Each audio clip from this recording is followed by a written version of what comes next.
Hi, I'm Belinda Belaski. Howdy. How you doing? Good, how are you doing? Just fine, thank you. Can I take your order? I was in a workshop, an acting workshop that Lou Dressler ran, and everybody was in it. Linda Carter was there, Mary Lynn Ross was there, Peggy Stewart was there. So Mark came in and watched a graduation. He seemed to really like me and ended up casting me as Linda's best friend. And I took one look at Linda, who I'd known for a while, and went, there's no way I am going to be on camera with this girl looking as gorgeous and as beautiful as she is. So I decided to go character. I called Mark up. I said, Mark, would it be all right if I gained 30 pounds, dyed my hair red, and have these beveled glasses made? I love everything except don't gain weight. I love my glasses. I've worn those glasses so many times, and I treasure those glasses. When I read the script of Bobby Joe and the Outlaw, I absolutely love my character of Essie. I really just totally related to her.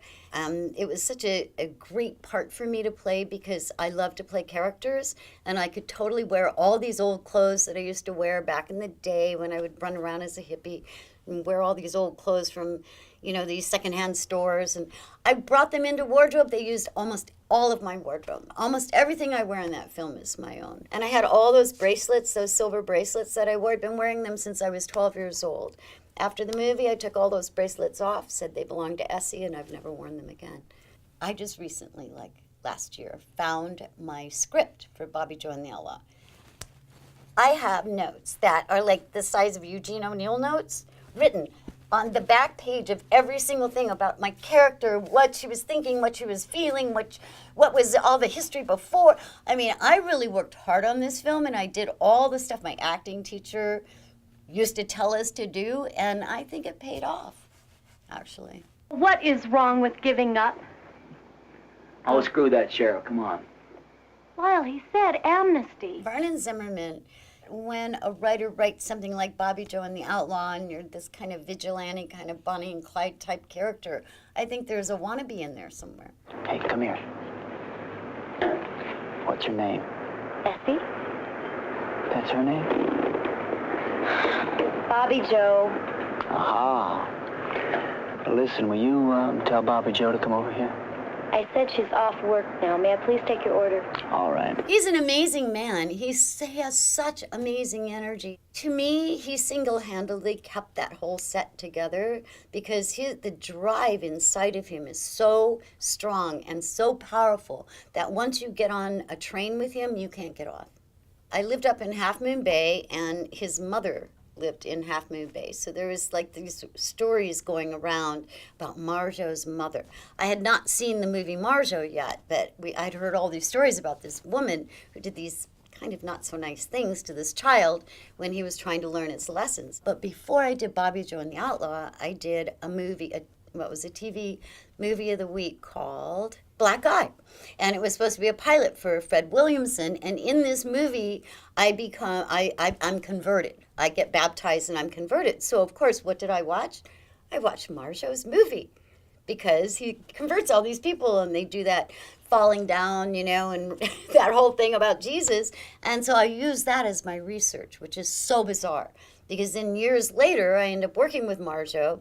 I knew more about him than he did by then because I'd watched the movie 100 times. Oh, God. I'm just fried. It took me 3 rides to get here. Do you believe it? You look beautiful. Oh, yeah, I look great, right? Linda Carter is a sweetheart. Working with Linda was really fun because we really did become good friends during it, Baby, stop your running. There's no use in hiding. It was an issue for her to have done nude scenes in this. Linda made a change in her life and became very religious. But back in the day when we did this, it was not an issue. But as she became, I think, more of a star and became closer to her religion, I think all that changed. Ow! What's wrong with you? Now, Blair, come on now. That's just a little graze on your leg. Mary Lynn's like an old friend of mine because we, of course, went to the workshop together, and she's just a great girl. Actually, her son went to school with my daughter years later, so we reconnected again. At the time, Mark and Mary Lynn were together. Yes. You want a snort? Oh, no thanks. I've worked with all the Vint boys. I worked with Alan Vint in a play called Bus Stop, where I won all my awards. So that was very exciting. And then I worked with Bill Vint in Picnic with Nick Nolte. And then I worked with Jesse Vint in Bobby Joe and the Outlaws. So it's quite a family affair. It's a really small group of people who were working all the time back then. And so we all got to know each other quite well. We weren't being husband, wife, brother, sister, constantly changing our interactions with each other. You mean you didn't set out to start no revolution? Oh my God, I just befriended Garrett on Facebook, actually. Garrett's great. He's a great guy. Are you kidding? If it weren't for Garrett, I don't think I ever would have sung. He really helped me to kind of get over this fear of singing, which actually was in Cannonball. Fastest draw in Texas. Is that a fact now? Virgil Fry does one of the best slow motion duels I've ever seen in my life between he and Marjo. Oh my God, it was wonderfully shot. He was somebody that I knew of as an actor, and later actually he had a workshop of his own. He used to have me come in and guest teach when he'd work. So I would take over his workshop when he was doing a film or something.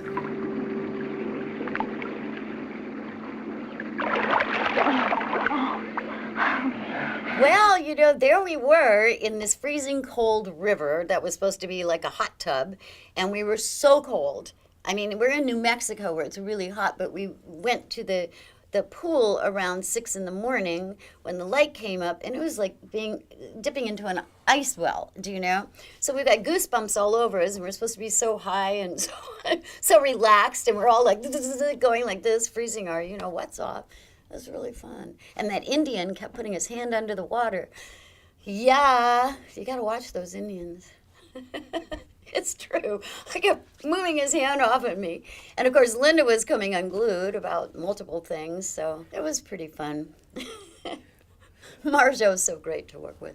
I love Marjo. Well, he promised me that there wasn't going to be any guns. He promised me. There was heavy special effects in that movie. I was squibbed. I had 5 squibs on me, in those overalls. And I was very nervous about it. It was my first death scene. I was so worried because I knew that they only had this one pair of overalls. And if I blew this, they didn't have another matching overall. And once that blood went, it was over, right? And it was all in my pocket. So they had 5 cameras running, and I knew this was like do or die time, But it was so much fun. I mean, dying is fun on film. On film. Are you lonely like me? Do you need a friend to lean on? Are you sad 'cause your dreams? There was this song that Linda's supposed to sing in Bobby Joe and the Outlaw, and they didn't have a song. And Mark was worried. He's like, what are we going to do about the song? And I said, well, my boyfriend writes songs. So he said he does. Do you think he would come out? So my boyfriend drove from California all the way to New Mexico to meet Mark Lester in a hotel room and sing this song for him. Turns out he used the song for Linda Carter. And as it turns out, my boyfriend's name was J.C. Crowley, who later wrote a song called Baby Come Back through a group called Player, the night we split up. He also, with Chick Raines, the two of them, J.C. Crowley and Chick Raines, wrote the score to Bobby Joe and the Outlaw through that song City Lights, which is a great song. Me out of the car. Me out of the car. It was a good little film, a low budget. I don't even know what the budget was. I think Mark did a really good job with what he had at the time. And I think casting is everything because he had such a solid cast that I think we held it together even when maybe the stunts didn't pay off like he wanted them to. It holds a special place in my heart because it's my first film. Hey, listen, you're free to do whatever you want to do, okay? Damn it, I mean all of us can go back together. Fred Williamson was so nice to me, but I was very, very young, and this was one of my first early TV shows. Jack Arnold directed it, and that's where I met Susie Arnold, because she was also in the movie, and Susie then became the casting director for Piranha and for The Howling. If I had never met her on The Black Eye, I wouldn't have been cast in any of those films, I don't think. Well, I have to say something about Death Scream, because Death Scream was really an exciting movie for me because I was playing a real character, Kitty Genovese, and it was directed by Dick Heffron, who is one of my favorite directors next to Joe Dante. And I did several things with Dick after that. So, and I got to work with all these wonderful people, Art Carney, Cloris Leachman. I mean, everybody was in Death Screen. Actually, in between working, doing film and television, I did a lot of rock and roll photography. I would go to a lot of these. Actually, my best friend was Don Gooch, who is the sound engineer for Crosby, Stills and Nash. And so whenever they were playing anywhere, he would ask me to come with them because he didn't like to drive over there by himself. And so I would go and I would shoot. And right now I'm putting together a book of all my rock and roll shots. And there are all these cause concerts, and it's very exciting. I've showed it to so many people, and everybody is so excited about it. So, well, my website is belindabelaski.com, and of course, you can learn all about me there. I also teach, and I have an acting workshop called BB's Kids, and I've started several kids in the biz, and there are a lot of kids you've seen on TV that started with me. I've launched a lot of careers, and it's very exciting. I love sort of watching it go forward.